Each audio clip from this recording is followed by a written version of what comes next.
नमस्कार, आप सभी का स्वागत है IQ टेस्ट एजुकेशन चैनल पर। जैसा कि आप सभी जानते हैं, यूपी पेट 2022 ये समान अध्ययन की तैयारी पूरी की पूरी हम आपको तैयार कराने के लिए वचनबद्ध हैं। और ये वीडियो जो है इसी क्रम में छठा वीडियो है, छठा लेक्चर है गुप्त वंश से। बात होगी सिर्फ समुद्रगुप्त की और चंद्रगुप्त द्वितीय की, और किसी की भी बात नहीं होगी। गुप्त साम्राज्य का उदय जो 3री शताब्दी के आसपास होता है और ये फैलता फूलता कहाँ है, तो उत्तर प्रदेश और बिहार में।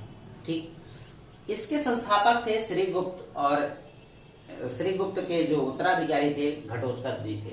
ठीक, चंद्रगुप्त प्रथम ही क्यों इनको कहा जाता है, इसलिए कहा जाता है कि इनसे पहले चंद्रगुप्त मौर्य हुए थे। इतिहास में बहुत सारे नाम एक जैसे हैं, इसलिए प्रथम द्वितीय तृतीय दिया जाता है। तो इनको चंद्रगुप्त प्रथम इसलिए कहा गया। ये 320 ईस्वी में बैठे गद्दी पर। फिर उसके बाद इन्होंने महाराजाधिराज की उपाधि धारण कर ली। महाराजाधिराज का मतलब होता है राजाओं का राजा। ठीक, महाराजाधिराज का मतलब यही है। फिर इन्होंने गुप्त संवत एक कैलेंडर जारी किया, जैसे अभी हम लोगों में चलता है। आधिकारिक रूप से शक संवत ही फॉलो किया जाता है, भारत में भी शक संवत। ठीक, समुद्रगुप्त चंद्रगुप्त का बेटा था, तो इसको जो है उत्तराधिकारी बनाकर चंद्रगुप्त जी जो हैं संन्यास को ग्रहण कर लेते। ये बेसिक जानकारी थी। अब हम बात करेंगे समुद्रगुप्त के बारे में। 335 से 375 के बीच इसका शासन काल था, और कहने का मतलब इन्होंने कुल 40 साल शासन किया। समुद्रगुप्त जो है गद्दी पर बैठता है, और ये अत्यंत ही पराक्रमी शासक था। इसने बहुत सारे युद्ध जीते हैं, इसीलिए इसको नेपोलियन कहा जाता है, भारत का नेपोलियन कहा जाता है। बहुत इंपॉर्टेंट क्वेश्चन है, बार बार आपके पेपर में आता है। और अगर बात की जाए असल में नेपोलियन किस देश का था, तो वो था फ्रांस का। ठीक, अब बात करेंगे इन्हीं के दरबार में, समुद्रगुप्त जी के दरबार में एक कवि रहते थे। इनके दरबारी कवि थे हरिसेन।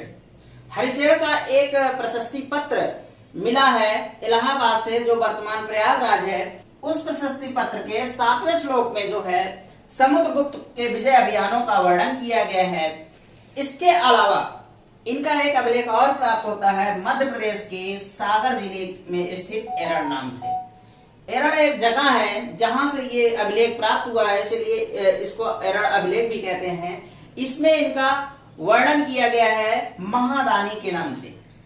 महादानी के नाम से किया गया है। उसमें बताया गया है कि जो समुद्रगुप्त था, अगर प्रसन्न हो जाता था तो वो साक्षात कुबेर था, लेकिन अगर रुष्ट हो जाता था तो साक्षात यमराज भी था। बहुत ही खतरनाक था ये।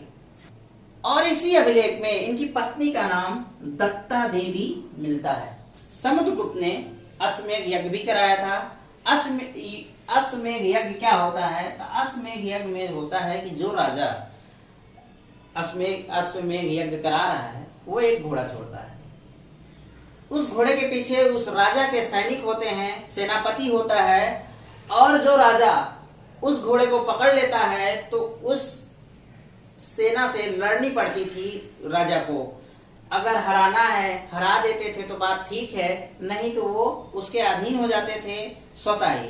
और जो राजा उस घोड़े को नहीं पकड़ता था वह स्वतः ही अधीन हो जाता था, जैसे समुद्रगुप्त का। ठीक, इन्होंने जो है अपने सिक्कों पर यूप की आकृति खुदवाई थी। यूप मतलब होता है खंभा। उनका जो सिक्का रहा होगा उस पर कुछ खंभा नुमा इन्होंने आकृति खुदवाई थी, और लिखवाया था अश्वमेध पराक्रम। अश्वमेध का मतलब मैं बता दिया हूं, पराक्रम का मतलब होता है बहादुर। फिर बात आती है कि उसी सिक्के पर इनको बीड़ा बजाते हुए दिखाया गया। किसको?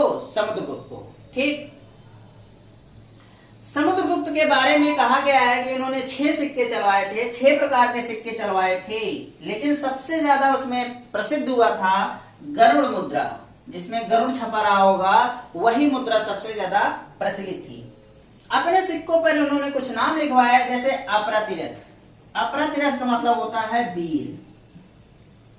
व्याघ्र का मतलब होता है सिंह। इन्होंने सिंह लिखा है अपने सिक्कों पर।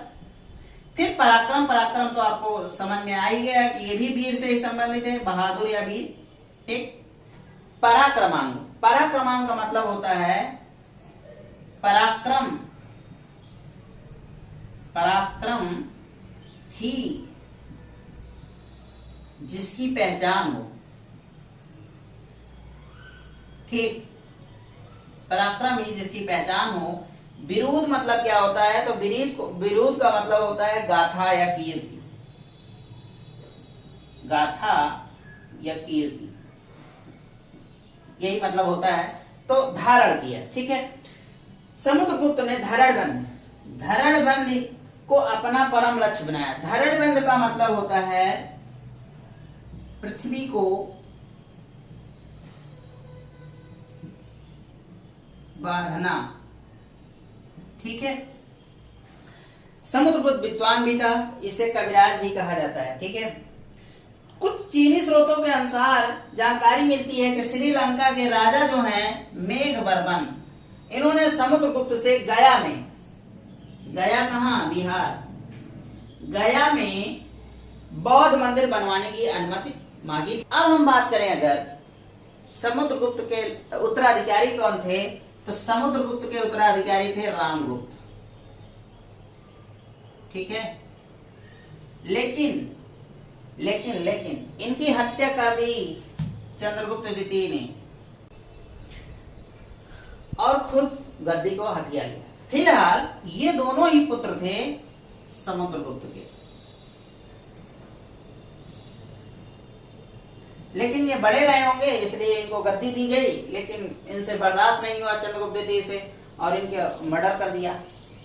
तो अब पढ़ेंगे चंद्रगुप्त द्वितीय के बारे में। चंद्रगुप्त द्वितीय समस्त राजाओं से, गुप्त में जितने भी राजा थे उनमें सबसे ज्यादा महत्वपूर्ण था, क्योंकि ये बहुत ही शौर्य एवं वीरोचित गुणों से संपन्न था। ठीक। और इसने बहुत सारी उपाधियां धारण कर ली कि आपको याद करने की जरूरत नहीं है, बस मैंने दे दिया है कि आप भी जान लें क्या क्या है। जैसे देव, फिर देवगुप्त, फिर देवराज, फिर देवश्री, फिर श्री विक्रम, फिर विक्रमादित्य, परम भागवत। परम भागवत ये जो ऐसा इनका है उपाधि धारण की थी, इससे पता चलता है कि ये वैष्णव धर्म में विश्वास रखते थे। ठीक है। नरेंद्र भागवत, सिंह विक्रम, अजीत विक्रम जैसी उपाधियों को धारण किया इसने। अनुश्रुतियों में कहा गया है कि इसे चंद्रगुप्त द्वितीय को सकार भी कहा गया। सकार का मतलब होता है सपों का शत्रु। ठीक। अब आगे बात करें तो चंद्रगुप्त द्वितीय एक प्रकार से बहुत बड़ा, बहुत ही भाग्यशाली व्यक्ति भी था, क्योंकि उसके दरबार में ऐसे ऐसे विद्वान थे कि जो आज तक याद किए जाते हैं, पढ़े जाते हैं। भारत इन पर गर्व करता है। कौन कौन कवि थे? महाकवि कालिदास थे, फिर आयुर्वेदाचार्य धर्मेंद्र थे, डॉक्टर थे एक प्रकार से, आर्यभट्ट थे, बरावीर थे, ब्रह्मगुप्त थे, विष्णु शर्मा थे। विष्णु शर्मा ने पंचतंत्र लिखा है, जो विश्व की सबसे ज्यादा, मतलब बाइबिल के बाद दूसरे नंबर पर पंचतंत्र को पढ़ा जाता है। ये सारे विद्वान रहते थे। चंद्रगुप्त द्वितीय के ही शासन काल में चीनी यात्री फाहियान भारत में आता है। फाहियान का काल जो है 399 से 414 ईस्वी तक रहता है, और इसका मुख्य उद्देश्य होता है बौद्ध धर्म के प्रमाणिक ग्रंथों को खोजना रहता है, और भारत के तीर्थस्थलों को भी ये देखना चाहता था। चंद्रगुप्त द्वितीय परम भागवत उपाधि धारण किया था। उसके वैष्णव धर्म के अनुयायी होने का प्रमाण मिलता है इस बात से। ठीक है। और इसने जो है बहुत बड़ी बात इसने की थी, एक राजा होने के बावजूद उसने धार्मिक सहिष्णुता को अपनाई थी। लेकिन इसकी चर्चा बहुत कम होती है, अकबर की ज्यादा होती है। चंद्रगुप्त द्वितीय स्वयं विद्वान था और वो विद्वानों का आश्रयदाता भी था। इसके यहाँ, इसके दरबार में 9 विद्वान रहते थे, जिन्हें नवरत्न भी कहा जाता था। पहले थे कालिदास, दूसरे थे धन्वंतर, तीसरे थे छपड़क, चौथे थे अमर सिंह, 5वें शंख, 6ठे घट करपर, 7वें बरामीर, 8वें वरगूज, 9वें विष्णुगत, इतने थे। उस समय जो है पाटलिपुत्र और उज्जैनी विद्या के प्रमुख केंद्र थे, शिक्षा के प्रमुख केंद्र थे। अब बात आती है गुप्तकालीन कुछ महत्वपूर्ण मंदिर हैं जो आपके पेपर में बार बार पूछा जाता है। तो पहला मंदिर है विष्णु मंदिर। विष्णु मंदिर है तिगवा, तिगवा जबलपुर में है, मध्य प्रदेश, ठीक। दूसरा है शिव मंदिर, ये भूमरा नागौर राजस्थान में है। और एक शिव मंदिर है खोह नागौर मध्य प्रदेश में। तीसरा मंदिर है दशावतार मंदिर, ये बहुत ही इंपॉर्टेंट है, बार बार उत्तर प्रदेश के पेपर में पूछा ही जाता है। ये देवगढ़ झांसी उत्तर प्रदेश में।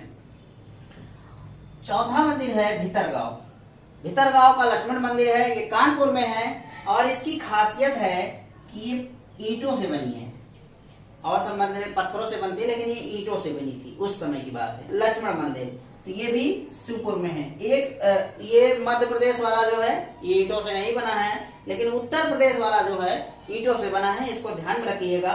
उदयगिरी का मंदिर जो है विदिशा मध्य प्रदेश में है। और पार्वती मंदिर नचना कुठार मध्य प्रदेश में है।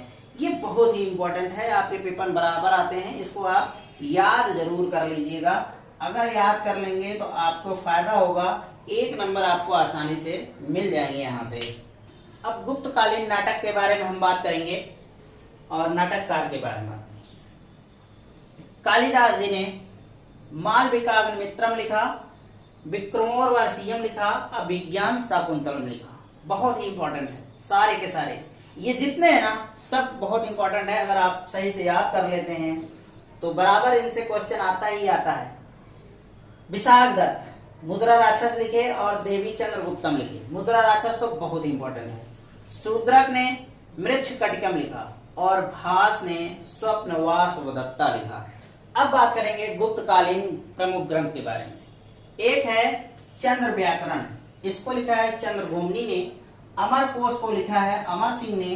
और काम सूत्र को लिखा है वात्स्यायन ने। शायद इसको बताने की जरूरत नहीं पड़ेगी, आप सभी जानते हैं। गुप्त काल को स्वर्ण युग, क्लासिकल युग, पेरी क्लेरिन युग आज कहा जाता है। क्यों कहा जाता है? क्योंकि साहित्य, विज्ञान, कला, संस्कृत, महान सम्राट, राजनैतिक एकता सब कुछ मिलता है इस काल में, गुप्त काल में। ये बहुत ही अच्छा था काल भारतीय इतिहास के नजरिए से। ये था इस तरीके से गुप्त वंश अब समाप्त होता है।